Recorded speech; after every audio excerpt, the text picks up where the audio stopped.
Welcome back to this video. In this video, I'll show you how to clear chat history on your WeChat group. Let me show you how.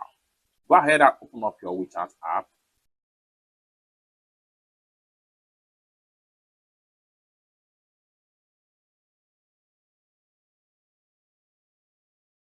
Go ahead and select WeChat group.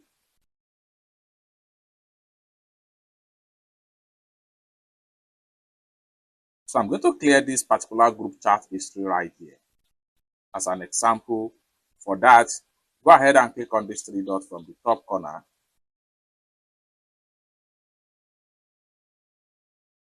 Then scroll down right here. Go ahead and click on clear chat history. And this is going to pump up. Confirm deletion of this group chat history. Click on clear.